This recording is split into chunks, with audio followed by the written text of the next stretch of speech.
Hello friends, नमस्कार। Friends, जैसा कि हम लोग सभी जानते हैं कि लोकसभा इंटरप्रेटर फेज़ 2 का एग्ज़ाम 16 सितंबर 2023 को निर्धारित किया गया है। यह एग्ज़ाम पार्लियामेंट हाउस दिल्ली में होगा। इसके लिए आपको इस एग्ज़ाम के लिए आपको किस तरह से तैयारी करना है, क्योंकि आपके पास समय बहुत बहुत कम है। 1 महीने का से भी कम समय आपके हाथ में रह गया है। यदि आपके पास कम समय रहता है, तब ऐसी स्थिति में कुछ विशेष तरह की बातों पर ध्यान केंद्रित करना अति आवश्यक हो जाता है। इसके लिए एक विशेष तरह की रणनीति पर काम करने की आवश्यकता होती है।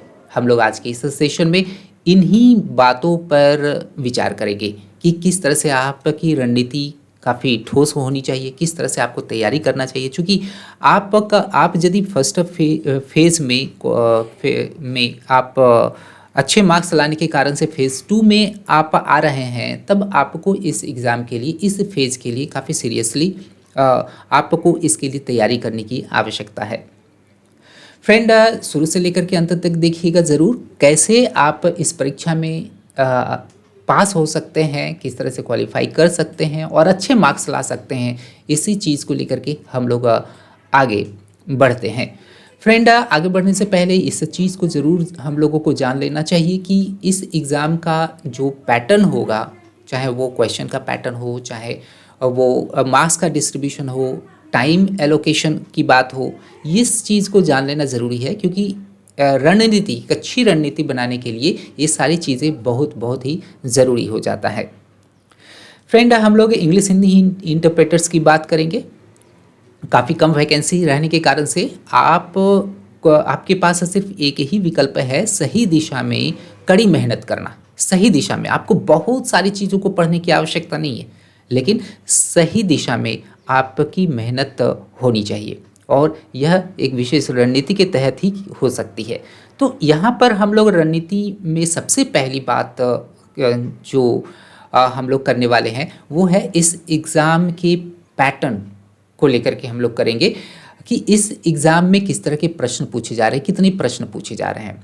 फ्रेंड, जैसा कि आप यहाँ पर देख पा रहे हैं, नोटिफिकेशन में देख पा रहे हैं कि आपको 2 पेपर्स वहाँ पर मिलेंगे।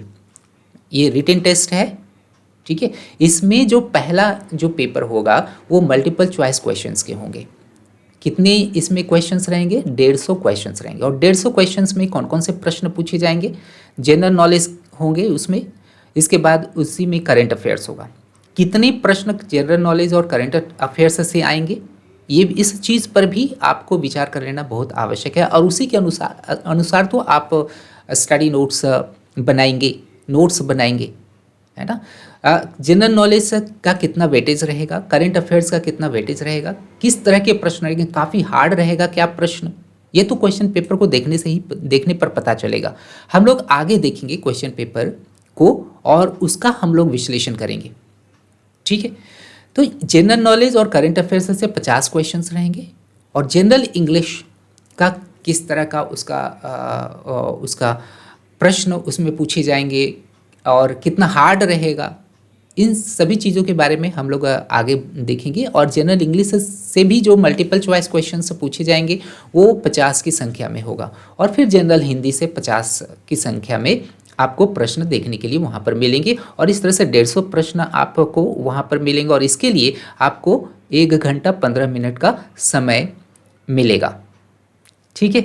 तो ये चीज़ हुआ आपका फर्स्ट पेपर के बारे में। और फर्स्ट पेपर के बारे में एक यहाँ पर महत्वपूर्ण जानकारी बता दिया गया है, यहाँ इसको पढ़िए। Candidates will have to qualify both the papers of the written test and components thereof at the requisite standards. जो भी रिक्विजिट स्टैंडर्ड्स है, उस स्टैंडर्ड अर्थात एक पैमाना बना दिया जाएगा और वो पैमाना जो होगा, उस पैमाने को जो भी फुलफिल करेगा उसको क्वालिफाई माना जाएगा। और इस तरह से वो साइमल्टेनियस इंटरप्रिटेशन टेस्ट के लिए वह जाएगा, उसको बुलाया जाएगा उस टेस्ट के लिए, उस थर्ड फेज़ के लिए बुलाया जाएगा। लेकिन ध्यान यहाँ पर आपको रखना है कि क्वालिफाई सिर्फ आपको नहीं होना है। क्वालिफाइंग यहाँ पर लिखा गया है, मिनिमम क्वालिफाइंग मार्क्स तो आपको लाने ही होंगे, तब आपका पेपर 2 जांच होगा। लेकिन जो फाइनल जो मेरिट लिस्ट जो बनेगा वो आपके हर एक पेपर में आपका परफॉर्मेंस देखा जाएगा कि हर एक पेपर में आपका परफॉर्मेंस कितना रहा। उसके आधार पे फाइनल मेरिट लिस्ट निकाला जाएगा और इस तरह से आप यदि फाइनल मेरिट लिस्ट में आप आते हैं तब आप फाइनली सिलेक्टेड होंगे। इसलिए आपको कोशिश यह करना है कि जितना ज़्यादा से ज़्यादा आप मार्क्स ला सकते हैं उतना आपके लिए बेहतर होगा। पेपर 2 का जो पैटर्न है क्वेश्चंस का वो किस तरह का है, इसके बारे में भी हम लोग जान लेते हैं कि जो पेपर 2 होगा जो डिस्क्रिप्टिव इन नेचर होगा उसमें ट्रांसलेशन आएगा। Translation from English to Hindi 100 अंक के होंगे और फिर translation from Hindi to English वो 100 अंक के होंगे और आपको इस तरह से 2 घंटे का समय मिलेगा। फ्रेंड, यदि प्रीवियस ईयर क्वेश्चन पेपर का हम लोग एनालिसिस करेंगे तब हम लोग देखेंगे कि ट्रांसलेशन के अलावे भी कुछ पारिभाषिक शब्द भी पूछे जाते हैं। पारिभाषिक शब्दों के बारे में भी आपको जानकारी होनी ही चाहिए। ओके, तो ये रहा इस फेज के एग्ज़ाम का पैटर्न। ठीक है, अब हम लोग बढ़ते हैं प्रश्नों की ओर कि इस एग्ज़ाम में प्रश्न किस तरह के आएंगे, इसका पैटर्न किस तरह का रहेगा, कितनी प्रश्न हम लोग किस एरिया से चुनेंगे और उस पर हम लोगों को ज़्यादा फोकस करना है। क्योंकि बहुत ज़्यादा पढ़ाई करने से, बहुत विस्तार से कोई भी चीज़ की पढ़ाई करते हैं तब ऐसी स्थिति में इतनी कम समय में आप ज़्यादा से ज़्यादा इम्पॉर्टेंट क्वेश्चंस को कवर नहीं कर सकते हैं। इसलिए ज़्यादा से ज़्यादा सेट प्रैक्टिस करने की आवश्यकता है, ज़्यादा से ज़्यादा प्रश्नों को लेने की आवश्यकता है। किस तरह के प्रश्न आते हैं इसको लेकर के चलते हैं, विश्लेषण करते हैं। ये जो क्वेश्चन पेपर आप देख पा रहे हैं ये 2016 में आया हुआ है। मुझे ये जो पेपर है 2016 का जो क्वेश्चन पेपर मुझे जो प्राप्त हुआ है ये क्वेश्चन पेपर मुझे थोड़ा सा आइडियल ज़्यादा नज़र आया और इसका पैटर्न काफ़ी अच्छा है और इसी पैटर्न को आधार मान करके आपको तैयारी भी करना है। देख पा रहे हैं कि 75 मिनट आपको दिए जा रहे हैं इसमें और 150 क्वेश्चंस इसमें रहेंगे। 50 जो क्वेश्चन आपका जनरल नॉलेज का है, तो जनरल नॉलेज में किस तरह के प्रश्न पूछे जाते हैं और इसमें करंट अफेयर्स के कितने क्वेश्चन पूछे जाते हैं। जो जनरल नॉलेज के जो क्वेश्चंस होते हैं वे लगभग 25 से 30 की संख्या में होंगे। ठीक है, और जो करंट अफेयर्स के जो क्वेश्चंस होंगे वो लगभग 20 से 25 की संख्या में होंगे। लगभग दोनों ही जो एरियाज़ है, चाहे वो जनरल नॉलेज हो चाहे वो करंट अफेयर्स हो, दोनों का एरिया लगभग सेम वेटेज लिए हुए हैं। ठीक है, आप ऐसा सोच करके चलिए कि 25-25 क्वेश्चन इक्वल वेटेज लेकर के आपको जनरल नॉलेज और करंट अफेयर्स के नॉलेज को प्राप्त करना है। प्रश्न का स्वरूप किस तरह का है, कितना हार्ड पूछे जा सकते हैं प्रश्न, चूँकि ये क्वालिफाइंग इन नेचर है, मिनिमम क्वालिफाइंग मार्क्स लाने पड़ेंगे, इसलिए क्वेश्चन का जो लेवल है वो इतना भी हार्ड नहीं है। जैसा कि आप यहाँ पर प्रश्नों को देख करके पता लगा सकते हैं। आप पहला प्रश्न को पढ़िए। क्या है पहला प्रश्न? The recognition to the symbol of the political parties is given by. अर्थात मैंने अंग्रेजी में यहाँ पे प्रश्नों को उठाया है, आपको हिंदी में भी प्रश्न वहाँ पर मिलेंगे, इसका हिंदी आपको मिलेगा। ठीक है, यहाँ कहा जा रहा है कि किसी भी राजनीतिक पार्टी को जो चुनाव चिन्ह दिए जाते हैं वो किसके द्वारा वो रिकॉग्नाइज्ड होते हैं, किसके द्वारा वो दिया जाता है। बहुत ही कॉमन सा यह प्रश्न है, सभी लोगों को इस तरह के प्रश्न का जवाब आने चाहिए। हम लोग सीधा सीधी जानते हैं कि चुनाव आयुक्त के द्वारा ही चुनाव चिन्ह दिए जाते हैं, तो ये इलेक्शन कमीशन होगा। ये बहुत ही सामान्य तरह का यह प्रश्न है। दूसरा 2-4 प्रश्नों पर हम लोग चलते हैं, प्रकाश डाल लेते हैं और जानते हैं कि क्वेश्चंस का लेवल किस तरह का होता है। दूसरा प्रश्न क्या है ना, शक्तिमान दरअसल 2016 में एक घोड़े के बारे में बात वहाँ पर हो रही थी। एक घोड़ा जो कि उत्तराखंड पुलिस फोर्स में सेवा दे रहा था, लेकिन घायल होने की अवस्था में यह जो घोड़ा है जिसका नाम शक्तिमान है उसकी मृत्यु हो जाती है। तो दूसरा का यहाँ पर जो आंसर हो जाएगा वो डी होगा। ये करंट अफेयर्स से रिलेटेड यह प्रश्न हुआ। तीसरा भी एक बार पढ़ लेते कि क्या है। 2-4 प्रश्न हम लोग लेते हैं तो समझ में आ जाएगा कि किस दिशा में हमारी पढ़ाई होनी चाहिए जनरल नॉलेज से संबंधित। Name the political party which has contested the general elections with the same election symbol from independence till date. कहने का अर्थ यह हो गया कि कौन सा ऐसा राजनीतिक दल है जिसका चुनाव चिन्ह स्वतंत्रता प्राप्ति से लेकर के अभी तक एक ही है, उसमें किसी भी तरह का हेर फेर नहीं किया गया है। तो इसका जो सामान्य सा जो आंसर है वो क्या है, communist party of India, CPI, है ना। इसका चुनाव चिन्ह कभी बदला ही नहीं। ठीक है, तो ये यहाँ पर जो आंसर जो होगा वो बी होगा। हम लोग चौथा भी देख लेते हैं। Which one union territory has more seats in Lok Sabha than all other union territories combined. सारी जितने भी यूटीज़ है, केंद्र शासित प्रदेश है, सारे को यदि एक साथ ले लिया जाए तो उन सब से जो निकल करके लोकसभा के लिए, जो लोकसभा के सीट्स के लिए जो लोग आते हैं, उसमें से अकेला कौन सा ऐसा यूनियन टेरिटरी है जिसमें लोकसभा सीट्स उसके लिए ज़्यादा है। ठीक है, तो जाहिर सी बात है कि वो दिल्ली है।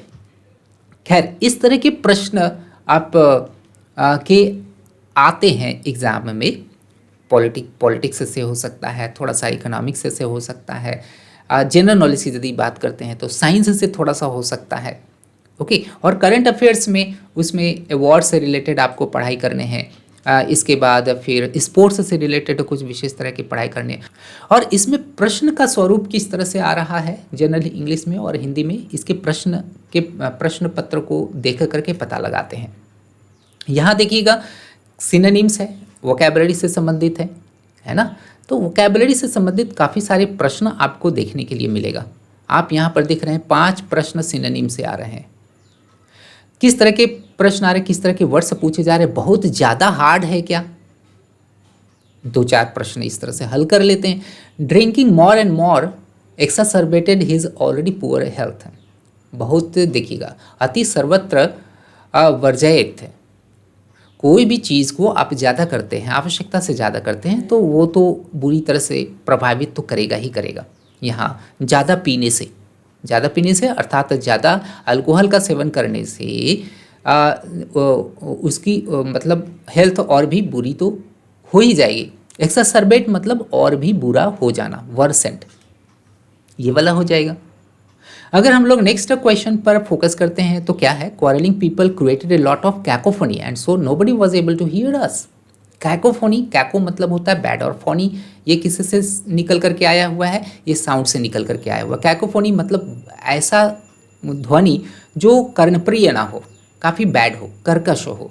तो जो नॉइज़ होता है वो कर्कश होता है ना। कैकोफोनी का यहाँ पर जो सिनोनिम होगा वह होगा हम लोगों का नॉइज़। और फ्रूगल यहाँ पर देख पा रहे हैं, देखिएगा कि आपको सेंटेंस भी पढ़ लेना है, मैं तो बस देख करके बता रहा हूँ। फ्रूगल मतलब इकोनॉमिकल होता है, जिसको हम लोग कहते हैं हिंदी में मितव्ययी। ओके, तो इस तरह के प्रश्न आपके सिनोनिम में पूछे जाते हैं, जो कि काफ़ी कॉमनली यूज्ड वर्ड्स है। एंटोनिम्स में देखिए, एंटोनिम्स में भी आप देख पा रहे हैं 56 से 60 है, तो अर्थात 5 प्रश्न इससे आ गए, है ना। इसमें आप किस तरह के वर्ड्स देख पा रहे हैं, स्टिंजी मतलब महाकंजूस होता है। डिलीजेंट मतलब काफ़ी मेहनती होता है ना। ऑडेसिटी मतलब क्या होता है, जिद्दीपन होता है।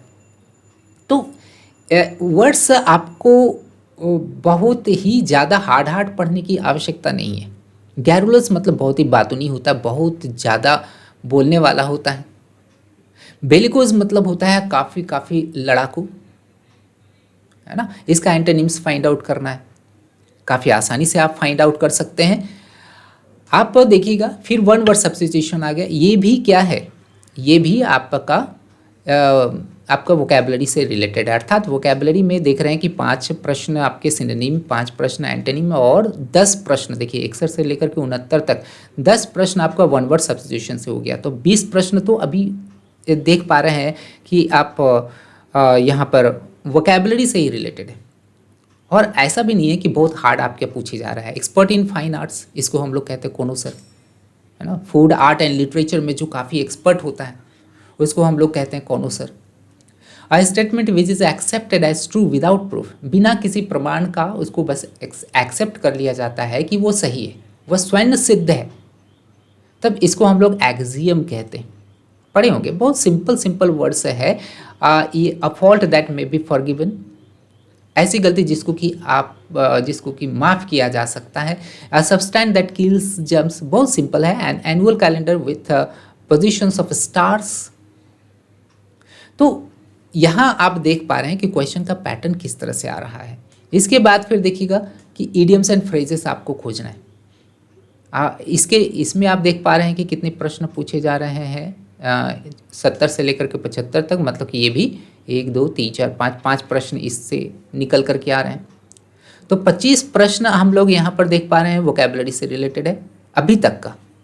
अ penny for your thoughts, a penny for your thoughts कहने का मतलब हो गया कि कोई भी व्यक्ति किस तरह से सोचता है, उसका सोचने के तरीका को हम लोग कहते हैं a penny for your thoughts, जो कि ए यहाँ पर कहता है a way of asking what someone is thinking. ठीक है, तो ये बहुत ही हार्ड इडियम नहीं था। Ball is in your court, मतलब अब आपकी बारी है, अब आपकी जिम्मेवारी है। हाँ, आप बॉल को कैसे खेलेंगे, अब आप निर्णय करिए इस चीज़ को लेकर के, है ना। तो अर्थात यह आप पर डिपेंड करता है। तो देखिएगा सी यहाँ पर सही अर्थ दे रहा है, it is up to you. अब आप पर डिपेंड करता है to make the next decision और स्टेप, कि आपका अगला निर्णय क्या होने वाला है, कि आप अगला कदम क्या उठाने वाले हैं, ये आप पर डिपेंड करता है। तो ये क्या है कि आसान है, इसका आपका आंसर क्या हो जाएगा, सी हो जाएगा। To give a cold shoulder, to give a cold shoulder मतलब कि नज़रअंदाज कर देना, साइड कर देना, इग्नोर करना। ओके, तो देख पा रहे हैं कि कितने आसान तरह के इडियम्स एंड फ्रेजेस सब पूछे गए हैं। इसके बाद देखिए करेक्टली स्पेल्ड वर्ड्स है, ये 10 की संख्या में, 1 2 3 4 5 6 7 8 9 10 11 की संख्या में है। 11 की संख्या, उधर हम लोग 25 लिए और फिर देखिए 11 आया, 25 और 10 45 और 46। ये इतने सारे प्रश्न इसी से निकल करके, वोकैबुलरी सेक्शन से निकल करके आए हैं। ठीक है, कितने प्रश्न हो गए यहाँ पर, 10 और 5 15 और फिर इधर इतने तरह के प्रश्न यहाँ पर हम लोग देख पा रहे हैं। इसके बाद देखिएगा किस तरह के प्रश्न आ रहे हैं। क्लोज टेस्ट है, फिल इन द ब्लैंक्स है, ज़्यादा हार्ड नहीं है। See the railway station before the train came she had, वहाँ पर लगेगा। कितना आसान प्रॉब्लम्स आपको मिलने वाले हैं वहाँ पर, इसलिए इसको कहा गया है कि मिनिमम क्वालिफाइंग मार्क्स आपको लाने हैं। ओके, ये भी क्लोज टेस्ट है, इसमें प्रीपोजिशन को भरने काफ़ी आसान है। यहाँ पर the picture I can see a women in the picture, simple सा, I should explain this to you, explain के साथ प्रीपोजिशन टू आता है। इसके बाद फिर एरर आया हुआ है। ओके, एरर है because of the internet working at jobs at home, working at jobs at home ये सब्जेक्ट है, और इस सब्जेक्ट के लिए हम लोग तो सिंगुलर फॉर्म ना लगाएंगे, यहाँ तो हैज़ होना चाहिए, ऐसा नहीं है। ये भी कितना देखिएगा सब्जेक्ट वर्ब एग्रीमेंट से रिलेटेड ये प्रॉब्लम यहाँ पर मिला, काफ़ी आसान प्रॉब्लम यहाँ पर देख पा रहे हैं, है ना। तो ये हो गया अंग्रेजी पेपर का एनालिसिस, जिसमें कि हम लोगों ने देखा कि आप ज़्यादा से ज़्यादा वोकैबुलरी पर फोकस कर लेते हैं। आपकी वोकैबुलरी अच्छी है, बहुत डीप नॉलेज की आवश्यकता नहीं है, ना तो आपको जीके और करंट अफेयर्स में काफ़ी डीप नॉलेज की आवश्यकता है, ना तो वोकैबुलरी या अंग्रेजी वाले पेपर में आपको डीप नॉलेज की आवश्यकता है। बहुत आसानी से आप इसमें क्वालिफाई कर सकते हैं। ठीक है, थोड़ा चलते हैं हम लोग हिंदी पेपर पर भी दृष्टिपात कर लेते हैं। देखिए यहाँ पर आप देख पा रहे हैं पहला जो प्रश्न है वह अनुच्छेद पर आधारित है। ये आपको अनुच्छेद दिख रहा है और इस पर आधारित आपको प्रश्न दिख रहे हैं। ज़्यादा बड़ा यहाँ पर आप देख पा रहे हैं कि अनुच्छेद नहीं, बहुत ही छोटा सा अनुच्छेद है। छोटा सा अनुच्छेद को पढ़ने में कोई प्रॉब्लम नहीं होगा, चूँकि हम लोग हिंदी भाषी है, हिंदी में ज़्यादा प्रॉब्लम नहीं होने वाला है। यहाँ देखिए विलोम शब्द चुनना है, जैसे अंग्रेजी में है कुछ इस तरह से यहाँ पर आप देखने के लिए मिल रहा है कि इस तरह के प्रश्न है। हर्ष का विषाद, सीधा सीधी। शाश्वत का, शाश्वत मतलब जो एटर्नल है, जो परपेचुअल है, हाँ, जो कभी मर नहीं सकता है, और लेकिन जो मर जाए नाश्वर ये कहलाएगा। विलोम शब्द चुनना है, पश्च का अग्र हो जाएगा, है ना। और इसके बाद फिर देखिए पर्यायवाची शब्द चुनने हैं। विपुल, बहुत, पर्यायवाची शब्द। हिमाद्री, इसको हिमालय को कहते हैं, है ना। तो ये पर्यायवाची शब्द से देखिए कितने प्रश्न आ रहे हैं। 3 प्रश्न पर्यायवाची से निकल करके आ रहे हैं, फिर 3 प्रश्न विलोम शब्द हो रहे हैं। इसके बाद फिर आपको कुछ प्रश्न उधर पैसेजेस से निकल करके आ रहे हैं। इसके बाद फिर देखिए हिंदी मुहावरा आप देख पा रहे हैं, इससे रिलेटेड आपको 1 2 3 4 प्रॉब्लम्स मिल रहे हैं, है ना। तो हिंदी मुहावरा पढ़ना है। इसके बाद फिर वर्तनी वर्तनी देख लेना है। और हिंदी भाषी होने के कारण से मुझे नहीं लगता है कि इसमें किसी भी तरह का कोई प्रॉब्लम होना चाहिए, बहुत आराम से अच्छे मार्क्स ला सकेंगे।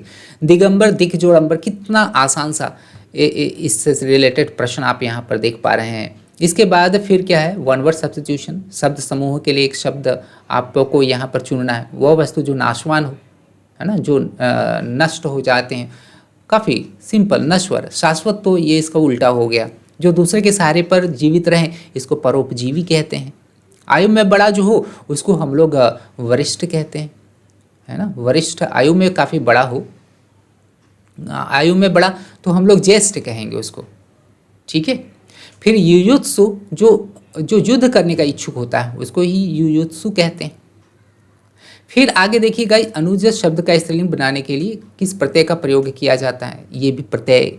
इसके बाद फिर उपसर्ग, प्रत्यय उपसर्ग से संबंधित आपको थोड़ा पढ़ लेना है ना। समास के बारे में पढ़ लेना है, द्विगु समास, कर्मधारय समास, पंचवटी में कौन सा समास है, द्विगु समास है ना। तो यहाँ पर हम लोग देख पा रहे हैं कि हिंदी में भी आपको ऐसे भी काफ़ी कठिन प्रश्न नहीं देखने के लिए मिल रहा है। काफ़ी आसान तरह के प्रश्न हैं। आप इस पेपर में बहुत ही आसानी से क्वालिफाई कर सकते हैं, अर्थात पेपर 1 में जो मल्टीपल चॉइस क्वेश्चंस रहेंगे, ठीक है। इसमें कुछ यहाँ पर दिया गया है, साहित्य से भी संबंधित आपको कुछ प्रश्न मिलेंगे, है ना। तो मिला जुला करके आप इसमें क्वालिफाई कर ही जाएंगे पेपर 1 में, तब आप पेपर 2 में जाएंगे। पेपर 2 क्या है, वही मेन गेम चेंजर है। पेपर 1 में तो हम लोग यहाँ देख लिए हैं कि किस तरह के प्रश्न पूछे गए हैं, किस तरह का प्रश्न का प्रारूप होगा। लेकिन पेपर 2 हम लोग देखते हैं कि ये जो पेपर 2 है ये किस तरह का इसका प्रारूप है, किस तरह का इसका स्टैंडर्ड है, लेवल क्या है। पेपर 1 तो हम लोग देख चुके हैं, लेवल उसका ज़्यादा है नहीं, इसलिए मिनिमम क्वालिफाइंग मार्क्स के बारे में बात किया जा रहा है उसमें। लेकिन ये जो पेपर है, इसी पेपर में मेन प्रॉब्लम होने वाले हैं, क्योंकि इसमें हम लोग देख पा रहे हैं। आप थोड़ा सा पढ़िएगा तो आपको समझ में आ जाएगा कि प्रश्न का लेवल क्या है। जैसे सबसे पहले हम लोग क्वेश्चन को हम लोग उसमें देखते हैं। क्वेश्चन पेपर में कितने टाइम आपको दिए गए हैं, 2 घंटे दिए गए हैं और 200 अंक का है। 100 अंक का आपका translation from English to Hindi है। और देखिए कितना बड़ा पैसेज है, इसलिए 1 घंटा तो डेफिनेटली लग ही जाएगा। लगभग ये 550 शब्दों के करीब ये होगा। एसएससी जीएसटी वाले को लगभग 200 से 225 शब्द सामान्यतः उनको दिए जाते हैं, बढ़ा भी दिया जाता है, कभी कभी 300 350 के करीब भी शब्द सीमा एसएससी जीएसटी में मिलता है। जैसे पिछले बार जो हुआ था एग्ज़ाम, उसमें शब्द सीमा बढ़ाए गए थे। यहाँ पर तो आप देख पा रहे हैं लोकसभा इंटरप्रेटर एग्ज़ाम के प्रीवियस ईयर पेपर में चूँकि 100 अंक का है तो डबल तो होगा ही। यदि एसएससी जीएसटी में लगभग 250 अगर एवरेज औसतन शब्द सीमा को लेकर के चलते हैं तो 250 से 300 के लिए 50 अंक निर्धारित किए गए हैं। तो ये जो है ना 550 शब्दों के लिए यहाँ पर 100 अंक निर्धारित किए गए हैं। समय सही है, बशर्ते कि आपके पास अच्छा खासा अभ्यास हो इस पेपर के लिए। और यहाँ आप ट्रांसलेशन जो देख पा रहे हैं, ट्रांसलेशन पैसेज, वो आसान नहीं है। The term clairvoyance basically means perception that is extrasensory. The perception can be an object, person, location or physical event. Only a few gifted persons have this ability and they often come to rescue those who are in distress. देखिएगा, क्लियरवॉयंस को हम लोग कहते हैं हिंदी में त्रिकाल दर्शिता। Okay, हर एक व्यक्ति के पास इस तरह की चीज़ें नहीं आती, लेकिन जिनके पास अध्यात्म की शक्ति होता है, जैसा कि हम लोग पढ़ते हैं अध्यात्म में, उनके पास क्लियर वॉयंस आ जाता है। वो समझ जाते हैं कि भूत में क्या हुआ था, वर्तमान में क्या होने वाला है और भविष्य में क्या होने वाला है। तो ऐसे ही व्यक्ति को हम लोग कहते हैं क्लियर वॉयंट। क्लियर वॉयंट को हम लोग हिंदी में कहेंगे त्रिकालदर्शी। इस शब्द को लेकर के हम लोग एक कंक्लूजन में पहुंच सकते हैं कि जो पैसेज है वो दर्शन पर आधारित है, और दर्शन पर आधारित होने वाला जो पैसेज होता है वो सबसे ज़्यादा कठिन होता है, क्योंकि उसका आपको भावानुवाद करने होते, शब्दानुवाद नहीं करने होते। शब्दानुवाद आप विज्ञान पर आधारित अनुच्छेद के लिए करते हैं, लेकिन जो दर्शन पर आधारित होता है उसके लिए आपको एक्स्ट्रा एफर्ट्स लगाने की ज़रूरत पड़ती है।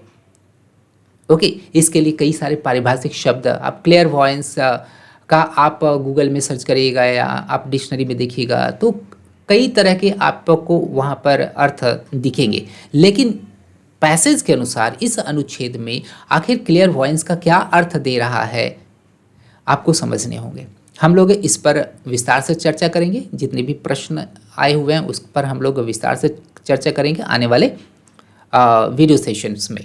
ठीक है, तो गेम चेंजर क्या है? गेम चेंजर यही डिस्क्रिप्टिव पेपर है, इसलिए इस डिस्क्रिप्टिव पेपर पर आपको ज़्यादा से ज़्यादा फोकस करना है ना। ज़्यादा फोकस करिए तो आप थर्ड फेज़ के लिए जा सकते हैं। अगर हम लोग हिंदी से इंग्लिश क्वेश्चन पेपर को देखते हैं तो यहाँ हम लोग देख पा रहे हैं ये भी दर्शन पर ही आधारित है। देखिए, शाश्वत और सार्वभौम, मानवीय मूल्य, इस तरह के जो शब्द हैं वे दार्शनिक क्षेत्र में प्रयुक्त होने वाले शब्द है। तो ये भी आसान नहीं है, आप लोग बना करके ज़रूर देखेंगे। प्रश्न किस तरह के पूछे जा रहे हैं? विश्वसनीयता, सहानुभूति, कर्तव्य परायणता, परोपकार, उदारता, ईमानदारी, ये एसएससी जीएसटी से काफ़ी भिन्न है। इसका स्टैंडर्ड काफ़ी ऊंचा है, लो लेवल का स्टैंडर्ड है नहीं इसकी ट्रांसलेशन के पैसेज का। इसलिए आप लोग सभी के लिए जो समस्या आने वाली है वो ट्रांसलेशन के पैसेज में आने वाली है, अर्थात इस डिस्क्रिप्टिव पेपर में आने वाली है, जो 200 अंकों का रहेगा। जो भी कैंडिडेट इस पेपर में अच्छा करेंगे कहा जाए तो वो उसका फाइनल मेरिट लिस्ट अच्छा बनेगा। ठीक है, ये भी ये क्या है, नेक्स्ट जो आप यहाँ पर पैसेज देख पा रहे हैं ये किस चीज़ पर आधारित है, थोड़ा सा ये भी हम लोग पढ़ लेते हैं। ये एक चौंकाने वाली बात ही है कि लोग अक्सर युद्ध और आतंकवाद को लोगों को की जान का सबसे बड़ा दुश्मन समझते हैं, लेकिन सच्चाई ये है कि सबसे ज़्यादा मौतें लोगों को भरपेट खाना नहीं मिलने यानी भूख से होती है। अर्थात एक जनरल कंसेप्ट यहाँ पर एक किसी व्यक्ति का एक विश्लेषणात्मक यहाँ पर विश्लेषण है। ये भी क्या है कि कहा जाए तो आसान नहीं है, आप लोग बना करके देखिएगा। इसके लिए आपको देखिए लंबे लंबे सेंटेंसेस हैं, इसके लिए आपको ज़रूरत पड़ेगी काफ़ी सारे इस तरह के ट्रांसलेशन पैसेजेस को करने की। कहाँ से लाएंगे इस तरह के पैसेजेस को, और उसका ट्रांसलेशन आपको आपको ट्रांसलेशन कैसे करने हैं? तो मैं आप लोगों को बता दूं कि द टाइम्स ऑफ इंडिया में एक कॉलम छपता है एडिटोरियल में, आप एडिटोरियल पेज में आप देखेंगे द स्पीकिंग ट्री करके एक वहाँ पर कॉलम आपको दिखेगा, उसमें अध्यात्म से संबंधित बातें की जाती है और इस तरह की बातें उसमें ज़्यादा की जाती है। इसलिए मैं तो आपको सजेस्ट करूँगा कि आप जो पैसेज उठाएं, जो ट्रांसलेशन करें, वो आप द स्पीकिंग ट्री वाले कॉलम से करें, वो ज़्यादा अच्छा रहेगा। ठीक है, इसके अलावा देखिए 40-40 अंक का इस ईयर के एग्ज़ाम में 40 अंक का यहाँ पे ट्रांसलेशन पूछा गया और 20 अंक जो बचते हैं तो 20 अंक यहाँ पर पारिभाषिक शब्दों से संबंधित है। राज्य मंत्री का अंग्रेजी रूप क्या होगा, संज्ञेय का अंग्रेजी रूप क्या होगा, महामानवादी का क्या होगा, विशेषाधिकार का क्या होगा, मानदेय का क्या होगा। फ्रेंड, ये भी जो है, ये भी जो पोर्शन है, ये जो सेक्शन है पारिभाषिक शब्दावली को लेकर के, इसके लिए आपको क्या करना है, यदि आप पीजीडीटी ऑलरेडी किए हुए हैं तो पीजीडीटी में आपको इन सभी तरह के शब्दों का आपको मिल जाएगा, कलेक्शन मिल जाएगा, अच्छा कलेक्शन मिल जाएगा। साथ ही साथ आपको थोड़ा नेट का सहारा लीजिए और वहाँ पर भी आपको कलेक्शन मिल जाएगा। लेकिन ध्यान इस चीज़ का रखना है कि इस तरह के शब्दों को कलेक्शन करने में आपका अच्छा खासा समय चला जाएगा। समय की बचत करना बहुत ज़रूरी है। कम से कम समय में ज़्यादा से ज़्यादा आप टू द पॉइंट कैसे पढ़ सकते हैं, इसके लिए तो मैं तो कहूँगा कि किसी का मार्गदर्शन आप अवश्य ले लें, काफ़ी ज़रूरी होगा। हमने एक कोर्स लॉन्च किया है, उस कोर्स में आप देखेंगे कि इस तरह के तमाम तरह के प्रश्नों का आपको संकलन आपको मिलेगा और लाइव क्लासेस भी आपको मिलेंगे। लाइव क्लासेस हर दिन चलेंगे, वो 9:30 बजे शाम से चलेगा। टाइम काफ़ी अच्छा है क्योंकि इस एग्ज़ाम के लिए अधिकांश लोग 9:30 बजे तक फ्री हो जाते हैं और वे आसानी से क्लासेस को कर सकते हैं। कोर्स का जो डिस्क्रिप्शन है, जो लिंक है, वो डिस्क्रिप्शन में दे दिया गया है। आप वहाँ जा कर के कोर्स के डिस्क्रिप्शन को देखें अच्छी तरह से और यह सोच करके इस एग्ज़ाम की तैयारी करें कि आपको एक अच्छा मौका मिला है। लोकसभा में जाने का अर्थ है कि आपकी ज़िंदगी सुधर गई, संवर गई। यह एक पॉश जॉब है, यह एक क्रीमी जॉब है। यदि आप इसमें क्वालिफाई होना चाहते हैं तब कम समय को ध्यान में रखते हुए आप मार्गदर्शन में पढ़ाई करिए। मिलते हैं हम लोग अगले वीडियो सेशन में, जहां पर हम लोग इस एग्ज़ाम को लेकर के कुछ अन्य तरह के चीज़ों के बारे में जानकारी हासिल करेंगे। Wish you all the best. Thank you for watching.